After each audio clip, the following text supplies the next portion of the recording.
Welcome to another episode of Show and Tell Books. I'm Amber, And I'm Chantel. and today we're doing Smash or Pass on self-help books.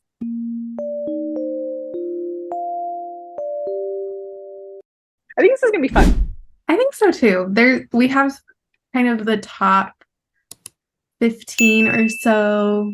You've seen them everywhere, self-help books, and we're just going to give you a really quick, is it worth your time?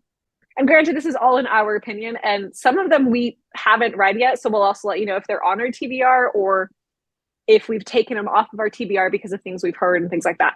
But overall, this is just meant to be a really quick video of self-help books that we liked, didn't like, and are looking forward to reading. Let's start off with Atomic Habits. Smash. Yeah, total smash. It was great, helpful, definitely.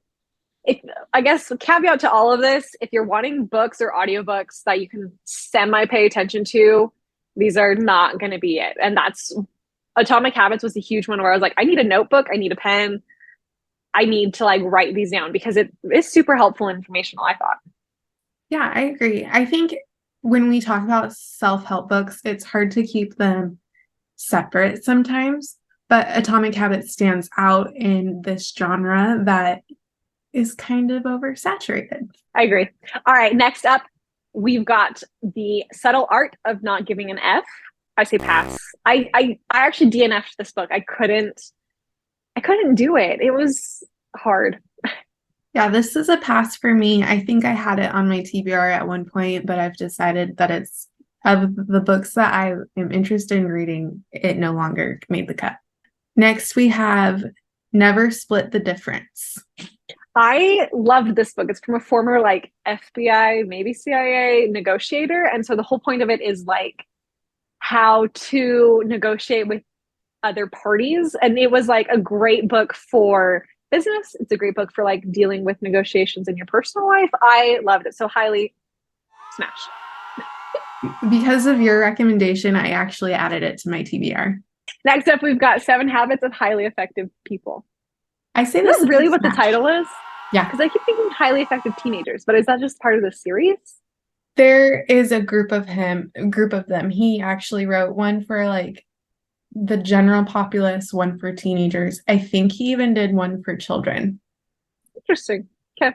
It's been on my TBR for a long time. I just haven't gotten around to it, but I know that this one is obviously a cult favorite for a reason, and it's because it is really helpful. So I would say an anticipated smash. Just haven't read it yet. Yeah, I think it's a smash. I read it. I definitely remember reading pieces of it as part of a leadership course in college.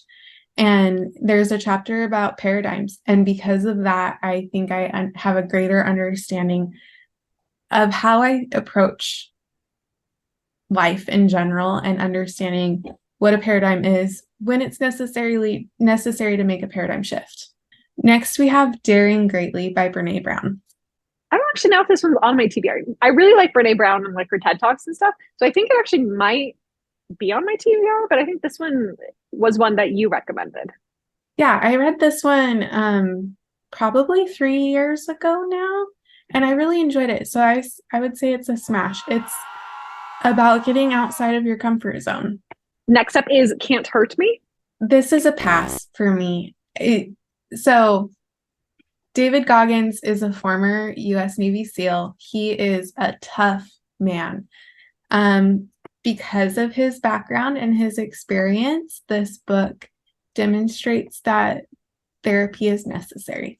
And I think he knows that because I think I remember him talking about it a little bit in the book. But there's a fine line between mental toughness and going that step too far. And I feel like sometimes he crosses that line and it is advocacy for mental toughness. Next, we have The Alchemist. Total smash. I love this book. It's simultaneously a self-help book and a philosophy, pondering kind of book. I highly recommend it. Also, I think it categorizes also under a classic. So if you want to read a classic that's kind of easy and self-help book-ish, The Alchemist hits both of those categories. Yeah, this book has been around for a really long time, and it stays in the top 100 of self-help books. It's got longevity. Next, we've got Girl Wash Your Face. This is a pass. I read it when it came out. I read her other book too. They're both passes. They could have stayed as a blog post or a podcast. Did not need to be a published work. I think this is a case of book talk made me before book talk was a thing. In the sense of the hype was there, everyone liked it. That's why I read it. And I was kind of like, meh on it. So yeah, this one's a pass. Essentialism. I actually don't know this one. Oh, essentialism, the disciplined pursuit of less. So this is in the like yes if category for me. So a smash, okay. But if you will. It's not groundbreaking. It's basically an entire book on why you should be particular about your choices. So if you're an individual who finds yourself overwhelming your daily life and you need to take a step back and simplify and remove some of those stressors, it's a smash. If that doesn't resonate with you in this time, go ahead and pass. Next up, we've got, I don't even know what I just said.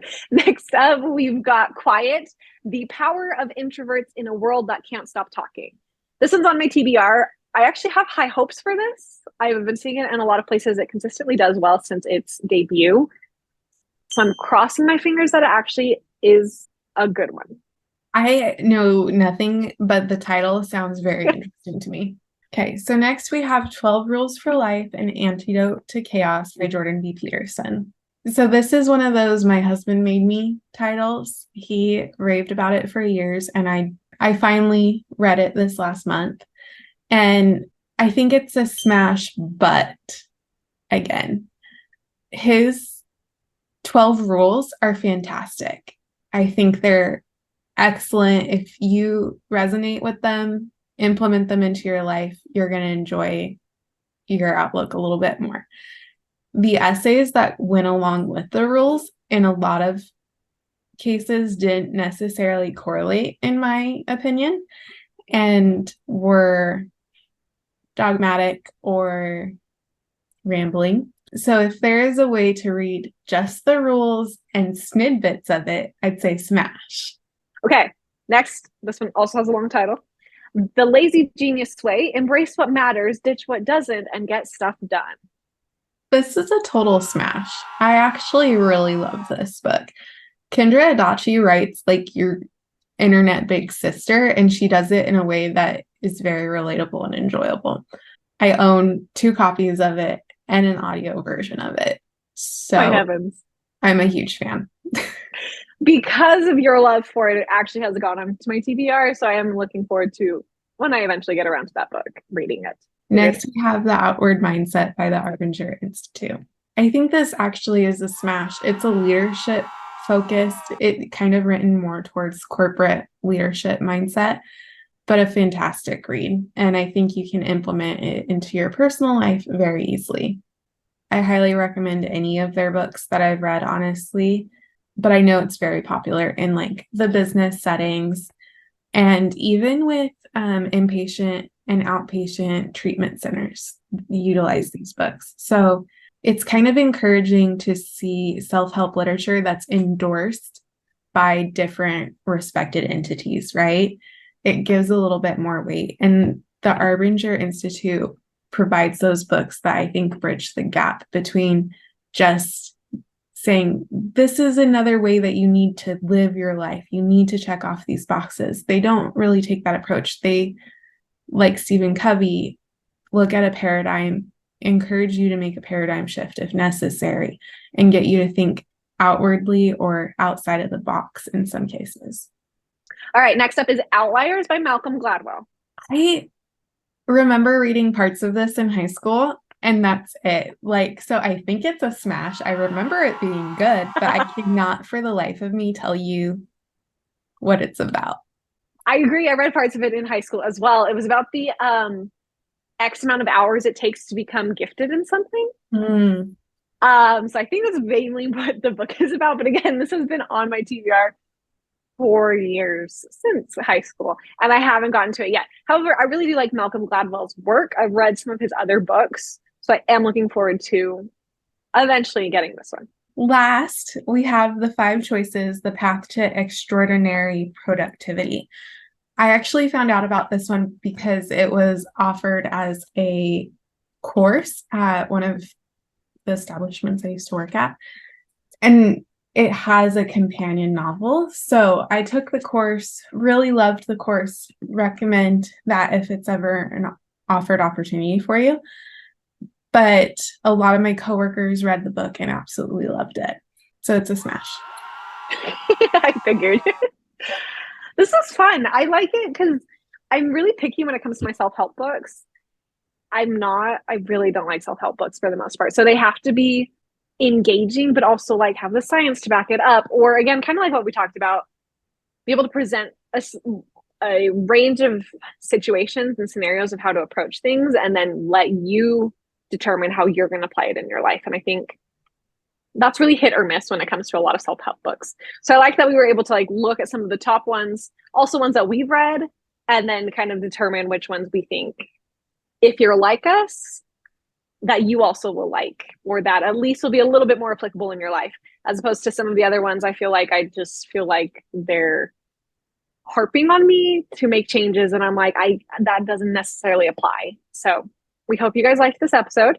Don't forget to like and subscribe. Leave us a comment if there's also a book that we skipped or missed or didn't talk about, and we will look at it and review it. Again, we're always wanting to add books to our TBR, and we will see you guys next time. Bye.